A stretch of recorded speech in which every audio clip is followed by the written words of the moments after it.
Cześć, witam Was na kanale Smart Test. Dzisiaj chciałem Was zaprosić do recenzji jednego chyba z najciekawszych projektorów LCD w cenie do 2000, jaki ostatnio pojawił się na rynku.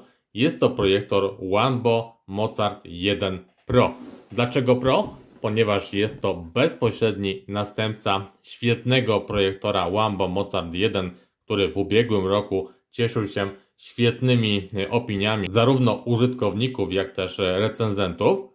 No i teraz firma Wanbo w tym roku, dokładnie na targach CES 2024, zaprezentowała jego następcę, czyli model Mozart 1 Pro, który pod względem budowy, konstrukcji jest bardzo zbliżony do poprzednika, natomiast ma kilka cech, które zdecydowanie go wyróżniają i o których powiem Wam właśnie w dzisiejszej recenzji, do której już teraz Was zapraszam.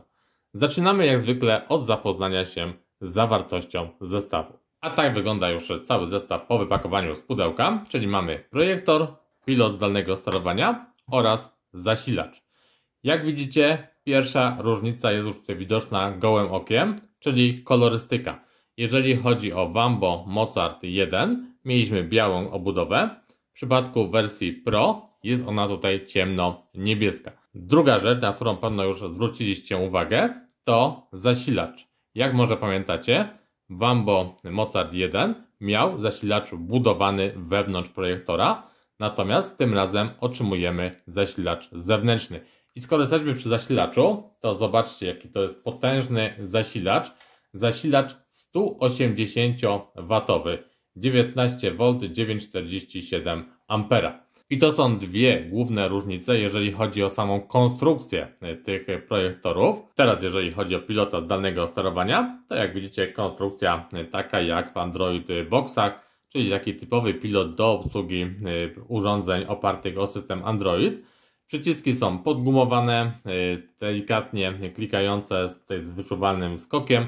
Jest tutaj obsługa asystenta Google, czyli pilot jest pilotem Bluetooth. Możemy za jego pomocą obsługiwać cały projektor, wyszukiwać sobie materiały, uruchamiać aplikacje. To sobie oczywiście dzisiaj sprawdzimy. I co ważne, zobaczcie, mamy przyciski do aplikacji multimedialnych, do aplikacji YouTube, Netflix, Prime Video i też Disney+. Czyli jak się pewno już domyślacie, jest to projektor z systemem Android TV. I to jest największa różnica pomiędzy modelem Mozart 1 a Mozart 1 Pro, czyli certyfikowany system Android TV. W modelu Mozart 1 mieliśmy Androida w wersji 9, Androida tabletowego, nieprzystosowanego do obsługi pilotem zdalnego sterowania, bez dostępu do Chromecasta, bez certyfikacji Google, bez certyfikacji Netflixa. Natomiast teraz mamy już pełnoprawny Android TV z pełną certyfikacją, z obsługą aplikacji VOD w tych najwyższych rozdzielczościach. O tym sobie jeszcze za chwileczkę powiemy, natomiast teraz jeszcze kilka informacji technicznych na temat samego projektora, szczególnie dla osób, które nie miały wcześniej do czynienia z poprzednią wersją projektora Mozart 1. Zaczynamy od frontu. Tutaj mamy oczywiście duży obiektyw po środku, za chwileczkę Wam powiem więcej na temat jego parametrów. Poniżej mamy tutaj kamerę do ustawiania optyki, do ustawiania tutaj zoomu, kątów, trapezów itd. Pod tym gridem oczywiście wentylatory, układ chłodzenia, o tym sobie też powiemy. Następnie membrana pasywna do tutaj dźwięku, do basów. Od tyłu oczywiście głośniki, wyloty powietrza, no i złącza, w jakie ten projektor został wyposażony, czyli złącze zasilania, złącze USB, HDMI oraz wyjście dźwięku na słuchawki. Jeżeli chodzi o ten drugi bok, to tutaj jest pusty i od spodu zauważcie, mamy tutaj nóżki podgumowane i tutaj podwyższenie do ustawienia sobie tego projektora na odpowiedniej wysokości. Jak może zauważyliście, nie ma tutaj oczywiście tej nakrętki do statywu, natomiast jeżeli byśmy odkleili sobie nóżki, to pod każdą z tych nóżek jest oczywiście śruba pozwalająca przykręcić ten projektor na przykład do jakiegoś uchwytu sufitowego, więc możemy go powiesić pod sufitem, natomiast nie możemy go zamontować w prosty sposób na statywie. Jest to głównie związane z jego wagą, ponieważ waży on tutaj ponad 3 kg, więc tutaj ciężko byłoby to konstrukcyjnie w inny sposób rozwiązać. To teraz sobie przejdźmy do optyki tego projektora. Mamy tutaj już optykę Pixel Pro 5.0 składającą się z 5 szklanych soczewek o bardzo dobrych parametrach technicznych. Cała ta optyka jest szczelnie, hermetycznie zamknięta, więc nie ma tutaj możliwości, żeby cokolwiek dostawało się do wnętrza tej optyki, dzięki czemu nie będziemy musieli tutaj czyścić tej optyki, wymieniać jakichś filtrów i tak dalej. Obraz będzie zawsze krystalicznie czysty. Jeżeli chodzi o żywotność lampy, to aż 30 000 godzin. Tak więc wyobraźcie sobie, że jeżeli oglądamy dziennie przez, nie wiem, 2-3 godziny jakieś filmy na tym projektorze, no to tak naprawdę kilka dobrych lat mamy gwarancji, że ta lampa będzie cały czas nam działała. Jeżeli chodzi o jasność lampy, to mamy tutaj 900 ANSI lumenów, więc nawet przy słabiej zaciemnionych pomieszczeniach ta jakość obrazu powinna być bardzo dobra, to sobie oczywiście za chwileczkę zobaczymy. Mamy tutaj kontrast 3000:1, obsługę HDR10 i jeżeli chodzi o pokrycie, o gamę kolorów, to jest to DCI-P3, czyli 90% pokrycie kolorem, więc tutaj również świetnie ten projektor pod tym względem wypada. No i żeby zakończyć tutaj kwestię optyki, to warto wspomnieć o automatycznej korekcji ostrości, korekcji kątów oraz też rozmiaru wyświetlanego obrazu. Teraz przejdźmy sobie do dźwięku. Oczywiście sobie go za chwileczkę posłuchamy, natomiast tym największym atutem, jeżeli chodzi o obie serie projektorów Wambo Mozart 1 i 1 Pro, to jest właśnie ta pasywna membrana, która zapewnia nam świetną jakość dźwięku, szczególnie jeżeli chodzi o basy. No i oczywiście dwa stereofoniczne głośniki umieszczone w tylnej części projektora, oba o mocy 8 W, więc mamy 16 W mocy muzycznej i to powinno nam wystarczyć do komfortowego oglądania filmów. Oczywiście, jeżeli dla kogoś ta jakość dźwięku nie byłaby jednak wystarczająca, to możemy sobie podłączyć tutaj głośniki albo poprzez wyjście słuchawkowe, albo poprzez łączność Bluetooth.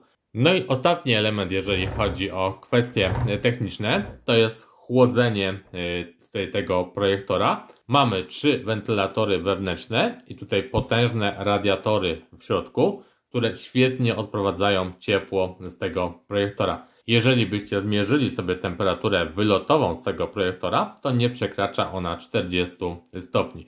No i głośność tych wentylatorów, głośność tego projektora to jest maksymalnie 35 dB, więc jest to jeden z najciszej pracujących projektorów LCD, jakie możecie spotkać na rynku. Skoro poznaliśmy już budowę techniczną projektora Wambo Mozart 1 Pro, to jeszcze oczywiście warto wspomnieć o tym największym atucie, czyli systemie Android TV.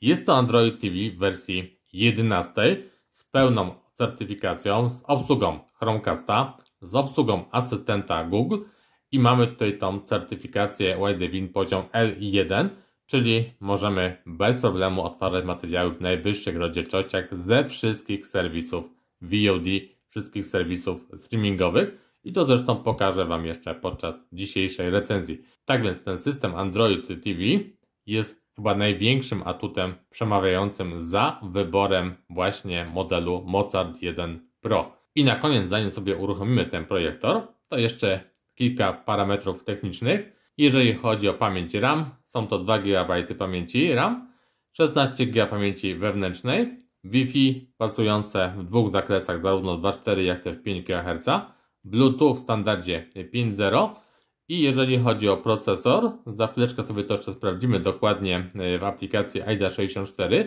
ale jest to z tego co wiem AM Logic 905Y4, czyli bardzo też wydajny procesor. No dobrze, projektor mamy już podłączony, no i teraz widzicie, że pracuje on pod kontrolą systemu Android TV. Jest to dokładnie ten sam system Android TV, który znacie z Waszych telewizorów, czy też urządzeń typu Box TV, Android Box i tak dalej. Tak więc pełna obsługa za pomocą pilota zdalnego sterowania i dostęp do wszystkich funkcji, aplikacji, jakie są dostępne na telewizorach. Zaczniemy sobie od tej korekcji obrazu. Zobaczcie, jeżeli sobie teraz przekrzywimy ekran na przykład tutaj w prawo, to zobaczcie co się wydarzy. Automatycznie projektor rozpoczyna korekcję obrazu. ustawia sobie oczywiście ostrość, za chwileczkę będzie sobie ustawiał kąty i zobaczycie, jak ta automatyczna regulacja działa. Jak widzicie, pomimo że projektor mam przekrzywiony, to obraz został automatycznie wyprostowany i mamy go idealnie ustawionego. Wracamy teraz do pozycji początkowej, czyli znowu ekran tym razem się przekręca w lewo. Znowu korekcja ostrości i za chwileczkę będzie korekcja tutaj trapezów. I znowu bez żadnej naszej ingerencji mamy idealnie ustawiony obraz. Również mamy bardzo dobrze ustawioną ostrość obrazu. Tak więc ta automatyka działa świetnie, jeżeli chodzi o ten projektor. Teraz chciałem Wam pokazać jakość obrazu przy zapalonym świetle. Jak widzicie, nadal mamy świetną czytelność obrazu, czyli nawet jeżeli w pomieszczeniu nie ma całkowitej ciemności, mamy tutaj oświetlenie z tyłu gdzieś włączone, uruchomione, to jak widzicie, ta czytelność obrazu nadal jest na świetnym poziomie. Oczywiście o samym systemie Android tutaj nie będziemy mówili, ponieważ jest to dokładnie tak jak w każdym systemie Smart TV, w każdym systemie Android TV, więc to Wam już pokazywałem przy okazji różnych recenzji urządzeń. Natomiast chciałem Wam tutaj jedynie pokazać informacje odnośnie urządzenia i tutaj głównie zwracam uwagę na certyfikację dla Netflixa. Następnie wersję oprogramowania Android TV, jak widzicie, w wersji 11 z poprawkami z 5 lipca 2023. I jeszcze jedną rzecz może Wam pokażę. Tutaj na tym wcześniejszym panelu mamy wsparcie dla asystenta Google i mamy wsparcie dla Chromecasta, czyli możemy sobie wysyłać obrazy, filmy bezpośrednio z naszego telefonu na duży ekran wyświetlany przez projektor. Pozostałych funkcji tutaj myślę nie ma sensu pokazywać. Może jedynie tutaj sprawdźmy sobie, jeżeli chodzi o sterowanie urządzeniami podłączonymi pod projektor, na przykład tutaj jakimś dekoderem, jakimś, nie wiem, boxem TV i tak dalej, to mamy sterowanie właśnie przez HDMI-C. Mamy tutaj możliwość regulacji głośności lub też włączenia, wyłączenia urządzenia za pomocą właśnie tego systemu. Teraz sobie przejdźmy do samych ustawień odnośnie obrazu. Do tego mamy specjalny przycisk na pilocie. I jak widzicie, mamy tutaj możliwość włączenia automatycznego fokusu, czyli jeżeli sobie wejdziemy w tą funkcję, to projektor jeszcze raz będzie nam teraz, zobaczcie, ten fokus poprawiał nam tą ostrość, dopasowywał, ustawiał ją tak, aby była jak najlepsza. Jak widzicie, sprawdza się to bardzo dobrze. Jeżeli byście byli niezadowoleni z tej ostrości, to zawsze też na pilocie macie przycisk plus minus do regulacji ręcznej tej ostrości. Zobaczcie, możemy sobie to też ręcznie wyregulować. Tak więc jest taka możliwość. Kolejna opcja, oprócz fokusu, automatyczne regulacje właśnie trapezu. I po włączeniu tej funkcji znowu następuje kalibracja, ustawienie całego projektora. Tak więc znowu ustawia nam się ostrość. Po ustawieniu ostrości przejdziemy do ustawień trapezu, czyli do tego drugiego ekranu. I jak widzicie, wszystko zostało idealnie wyrównane. Kolejna funkcja, czyli ten potworny trapez. I teraz zobaczcie, możemy sobie ręcznie regulować ten trapez.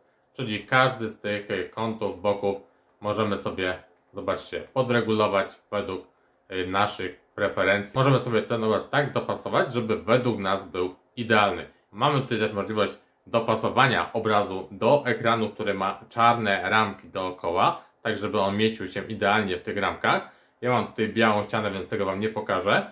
Mamy też omijanie przeszkód, czyli na przykład jeżeli będzie gdzieś na ścianie gniazdko elektryczne, załóżmy, to obraz zostanie przesunięty nieco w bok, troszkę pomniejszony, tak żeby nie nakładał się na takie gniazdko. Jest też oczywiście regulacja skali i tutaj też możemy, zobaczcie, sobie regulować ten obraz, znaczy możemy go pomniejszać, jeżeli by nam się nie mieścił na ekranie, lub też powiększyć, z tym, że tylko oczywiście do 100%, nie możemy tego powiększać powyżej 100%. Więc to jest też bardzo przydatna funkcja, jeżeli nie chcecie na przykład przybliżać lub oddalać monitora od Waszego ekranu, możecie sobie to w ten sposób, jak teraz widzicie, dopasować i ustawić sobie idealnie do Waszego ekranu projekcyjnego. Druga zakładka to są ustawienia odnośnie samego obrazu, tryb standardowy, tryb Vivid nieco jaśniejszy, soft, tutaj jest taki nieco przyciemniony, no i tryb użytkownika, gdzie możemy sobie ręcznie już regulować podświetlenie, kontrast, saturację, tak więc jest możliwość dopasowania sobie tej jakości obrazu do takiej, jaka nam najbardziej odpowiada. Mamy też możliwość oczywiście regulacji temperatury kolorów. Tak wygląda tutaj obraz zimny, następnie mamy obraz ciepły, standard widzieliście, no i oczywiście tryb użytkownika, gdzie możemy znowu regulować barwami czerwoną, zieloną, niebieską, tam możecie sobie wszystko ustawić. No i zarządzanie muzyką. Też dźwięk standard, wiadomości, muzyka, filmy, sport i tryb użytkownika, gdzie będziemy mogli sobie zmienić częstotliwość. Tak więc jak widzicie, dużo ustawień odnośnie samej jakości obrazu oraz też ustawienia odnośnie jakości dźwięku. Teraz chciałem zwrócić Waszą uwagę na bardzo dobrą jakość obrazu. Szczególnie zwróćcie uwagę, że nie ma efektu rozmazania jakiegoś w rogach ekranu. Wszędzie mamy bardzo dobrze dopracowaną ostrość, równe pokrycie, jeżeli chodzi o podświetlenie i też bardzo dobre, moim zdaniem, odzorowanie kolorów. Tak więc Wambo Mozart 1 Pro jest jednym z najlepiej wyświetlających obraz projektorów właśnie w tym przedziale cenowym do 2000, z jakim miałem do tej pory do czynienia, więc tutaj duży plus dla tego modelu. Ok, tyle o ustawieniach konfiguracji tego projektora. Teraz może jeszcze szybko zobaczmy sobie takie dwie ważne moim zdaniem informacje. Czyli sprawdźmy sobie ten poziom zabezpieczeń, jeżeli chodzi o DRM Info. I teraz jak widzicie, vendor Google i poziom zabezpieczeń L1, więc wszystko się zgadza. Możemy oglądać Netflixa w najwyższych rozdzielczościach. I druga aplikacja, którą chciałem Wam pokazać, czyli AIDA 64 i tutaj głównie chodzi mi o procesor. Procesor czterordzeniowy Cortex A35 taktowany zegarem 2004 MHz i wspierany oczywiście grafiką Mali G31. To skoro potwierdziliśmy sobie już specyfikację techniczną tego projektora, to teraz sobie przejdźmy do aplikacji. Spróbujemy sobie otworzyć Netflixa. No i zobaczcie, bez problemu Netflix nam się uruchomił i jest to Netflix właśnie w tej wersji telewizyjnej, czyli tutaj bardzo łatwa obsługa, przeglądanie materiałów wideo, odtwarzanie wraz tutaj z poglądem, z dźwiękiem. Tak więc no, nie ma tutaj najmniejszych problemów, jeżeli chodzi o tą aplikację, a wiem, że dużo osób właśnie głównie dla Netflixa kupuje tego typu urządzenia. Jeżeli chodzi o odtwarzanie materiałów, no to tutaj klasycznie uruchamiamy sobie film. Zobaczcie, jak szybko ten projektor działa, jak szybko uruchamia materiały wideo. Oczywiście takie materiały po uruchomieniu możemy bardzo łatwo sobie też przewijać do przodu, do tyłu. Mamy tutaj tą oś czasu. Próbujemy sobie tutaj coś przewinąć i zobaczcie, klikamy OK i od razu materiał nam się odtwarza od tego momentu, który wybraliśmy. Tak więc nie potrzebujemy czekać, nie ma jakiegoś buforowania, spowalniania. Wszystko bardzo szybko działa. Klikamy i tak naprawdę od razu to działa. Jeżeli chodzi o napisy, dźwięki, tutaj klasycznie jak w każdym telewizorze możemy to wszystko sobie wybierać. Możemy wchodzić sobie do ustawień zaawansowanych, wybierać sobie wyglądy napisów, czcionkę, kolor cienia, efekty itd. Więc dokładnie tak jak w każdym telewizorze wyposażonym w system Android TV. Zobaczmy sobie Disney Plus i jak widzicie również aplikacja nam się bez problemu uruchomiła i również jest to ta wersja pod Androida TV, czyli wersja telewizyjna z bardzo łatwą, jak widzicie, obsługą, z bardzo łatwym sterowaniem. Też bardzo szybkie uruchamianie, zatrzymywanie, przewijanie materiału do dowolnego miejsca. Tak więc jak widzicie, jest to projektor skrojony typowo pod VOD, pod aplikacje właśnie multimedialne i pod obsługę ich za pomocą tego pilota zdalnego sterowania, który jest dołączony do zestawu VO Max. I tutaj również, jak widzicie, aplikacja bez problemu nam się uruchomiła i bez problemu możemy sobie wszystkie materiały z tej aplikacji odtwarzać. I może jeszcze aplikacja Player, bo o nią też często pytacie. Jak widać, jest to player w wersji też telewizyjnej i też bez problemu na tym projektorze jesteście w stanie go uruchomić i odtwarzać sobie materiały z tego serwisu. Ok, przechodzimy teraz do aplikacji YouTube i zobaczymy sobie jakość odtwarzanego obrazu za pomocą projektora Wambo Mozart 1 Pro. Oczywiście, jak widzicie, również ta aplikacja jest w wersji telewizyjnej. Jest to dokładnie ta sama aplikacja, jaką znacie z Waszych telewizorów. No i cóż, sprawdzimy sobie może na początek wyszukiwanie głosowe w aplikacji YouTube za pomocą właśnie tego naszego budowanego asystenta Google 4K Demo. Jak widzicie, wszystko nam się poprawnie szczytuje i wyszukują się nam materiały, które będziemy chcieli teraz sobie do testów uruchomić. No i zacznijmy sobie może od pierwszego filmu. No i zobaczcie, mamy bardzo dobrą jasność obrazu, mamy też świetne odzorowanie kolorów i bardzo dobrą szczegółowość. Ponadto, tak jak wspominałem Wam już wcześniej, nie ma efektu jakiegoś rozmycia obrazu na rogach. Wszystko jest bardzo wyraźne, bardzo szczegółowe, więc jak widzicie, możemy oglądać filmy czy też materiały wideo w bardzo dobrej jakości. I to jest, myślę, chyba najważniejsze, jeżeli chodzi o projektor. Oczywiście projektor jest projektorem Full HD, czyli 1080p, natomiast możemy, jak widzicie, odtwarzać na nim materiały w 4K. One zostaną oczywiście tutaj obrobione, przetworzone przez procesor i będą wyświetlane jako Full HD tylko, ale w znacznie lepszej jakości. Jeszcze statystyki dla nerdów. Zobaczcie, jeżeli chodzi o rozdzielczość, mamy tutaj 4K, natomiast obraz jest wyświetlany w 1080p. No i teraz jeszcze może przez chwilę zobaczcie, jak ten obraz skalowany z 4K do Full HD wygląda. No jak widzicie, ta szczegółowość na bardzo wysokim poziomie. Całkiem niezłe czernie jak na projektor. No i też bardzo dobra ostrość, szczegółowość obrazu. Zobaczcie, że wszystkie detale możemy tutaj bez problemu sobie rozróżnić na tym przykładowym filmie. Tak więc znowu jest to projektor, który jak widzicie pozwala wyświetlać obraz w bardzo dobrej jakości. No i teraz klikamy na film, który powinien być kodowany kodekiem AV1.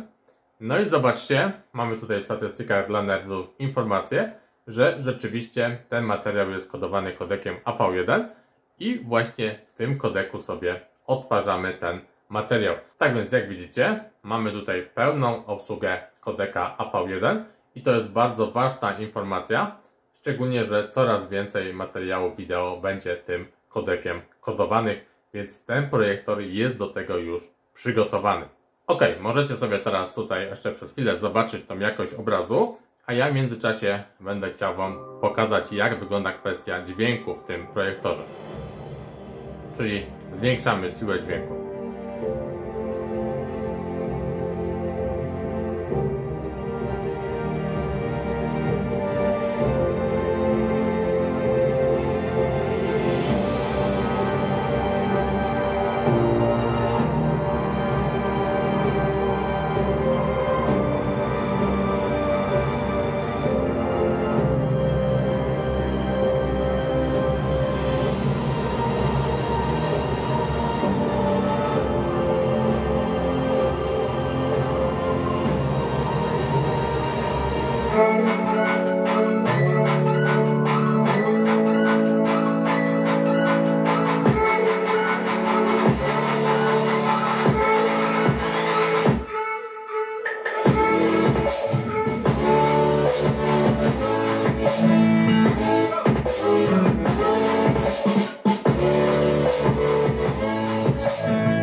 Mieliście okazję przez chwilę posłuchać, jak grają głośniki w projektorze Wambo Mozart 1 Pro.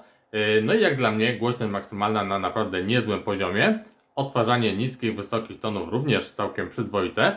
Więc do takiego codziennego oglądania jakichś materiałów wideo z YouTube czy też jakichś innych aplikacji myślę, że w zupełności wystarczające. Można śmiało powiedzieć, że chyba są to najlepsze głośniki, jakie możemy spotkać w projektorach. Natomiast oczywiście nie jest to jakość zestawu hi-fi. Nie zastąpią Wam one kina domowego jakiejś wysokiej klasy zestawów hi-fi i tak dalej. Tak więc jeżeli zależy Wam na naprawdę bardzo wysokiej jakości dźwięku, no to tutaj polecam oczywiście podłączyć się do tego projektora jakiś zestaw właśnie kina domowego i wówczas już ten komfort oglądania będzie na najwyższym poziomie. No i na sam koniec chciałem Wam jeszcze pokazać tutaj dwie rzeczy, a mianowicie sklep Google Play. Jest to sklep, w którym znajdziecie wszystkie aplikacje pod Android TV. Wszystkich tych aplikacji będziecie mogli oczywiście korzystać. Są one podzielone na kategorie, tak więc dokładnie tak jak właśnie w Waszych telewizorach. No i z tego co widzę, chyba wszystkie aplikacje VOD są dostępne. Jeżeli chodzi o muzykę, dźwięk, również te najbardziej popularne aplikacje tutaj się znalazły, radia internetowe, Spotify i tak dalej, i tak dalej. No i może jeszcze warto wspomnieć, że możemy sobie też pobierać jakieś proste gry na ten projektor i wykorzystywać go jako taką mini konsolę do gier. Oczywiście po podłączeniu jakiegoś pada, nie wiem, myszki, klawiatury, tak żeby ta obsługa tych gier była jakoś bardziej komfortowa. Natomiast jeżeli zależy Wam na grach, to oczywiście ja tutaj polecam podłączyć po HDMI jakąś konsolę czy też komputer, no i w ten sposób dopiero grać sobie na dużym ekranie. Jeżeli chodzi o input lagi, tutaj oczywiście nie mam tego jak sprawdzić, natomiast mogę tutaj się podeprzeć wiedzą innych recenzentów, którzy mieli okazję ten projektor testować i jeżeli chodzi o ten input lag, to wynosił on 120 w tym trybie standardowym, natomiast jeżeli włączycie sobie tryb gracza na tym projektorze, bo jest taka możliwość, to ten input lag spada do 50 milisekund, więc ta grywalność tutaj będzie już na całkiem zadowalającym poziomie. No dobrze, i na dzisiaj to będzie tyle, jeżeli chodzi o tą recenzję projektora Wanbo Mozart 1 Pro. Na koniec oczywiście kilka plusów i minusów tego urządzenia. Jeżeli chodzi o plusy, jest ich zdecydowanie więcej, to przede wszystkim dobra jakość wykonania, świetna optyka, bardzo dobra jakość wyświetlanego obrazu, duża jasność, 900 ANSI lumenów, mamy też bardzo dobrą szczegółowość, brak rozmycia obrazu w rogach ekranu, to na pewno na plus. Mamy też świetną tą korektę zarówno zoomu, jak też tutaj trapezu, kątów, tak więc to działa ta automatyka bardzo dobrze w tym modelu. Świetne głośniki, które zapewniają też bardzo wysokiej jakości dźwięk. No i przede wszystkim Android TV, którego brakowało w poprzednich wersjach tego projektora, czyli pełna certyfikacja dla Google, dla Androida, mamy Chromecasta, mamy asystenta Google, sterowanie głosowe, tak więc wszystko, czego byśmy tylko potrzebowali. Natomiast jeżeli chodzi o minusy tego projektora, to zauważyłem takie jakby lekkie spowolnienie, jeżeli chodzi o działanie pilota zdalnego sterowania, czyli wpisywanie jakichś tutaj dłuższych tekstów. Te litery nie wskakują od razu, czasem musimy chwilkę poczekać, więc tutaj na to zwracam uwagę. No i też po stronie minusów w aplikacji YouTube nie możemy bardzo szybko przewijać materiałów do przodu, do tyłu, tylko są one tutaj przewijane o 1 sekundę. No i to jest dość duże utrudnienie. Być może gdzieś taka funkcja do przewijania jeszcze jest lub też pojawi się jakaś aktualizacja i ten problem zostanie rozwiązany. Natomiast na chwilę obecną sygnalizuję Wam, że taka sytuacja ma miejsce. Jestem ciekaw oczywiście Waszej opinii odnośnie tego projektora. Czy uważacie, że jest to jeden z najlepszych projektorów LCD w cenie do 2000 zł? Czy macie też jakieś inne, ciekawsze propozycje w tym przedziale cenowym? Tak więc piszcie w komentarzach, dzielcie się swoimi spostrzeżeniami. Ja osobiście uważam, że jest to jeden z najciekawszych projektorów w cenie do 2000 zł i prawdę mówiąc nie znam na chwilę obecną lepszej propozycji. Link do projektora znajdziecie bezpośrednio pod filmem. Tam też będę chciał Wam zamieszczać kupony rabatowe, oczywiście jeżeli takie będę dla Was miał. Tak więc sprawdzajcie. No i cóż, z mojej strony to by było tyle. Ja Wam bardzo dziękuję za uwagę. Jak zwykle proszę Was też o łapki w górę, o subskrypcję kanału i zapraszam do oglądania kolejnych recenzji, które już niedługo pojawią się na kanale Smart Test. Cześć!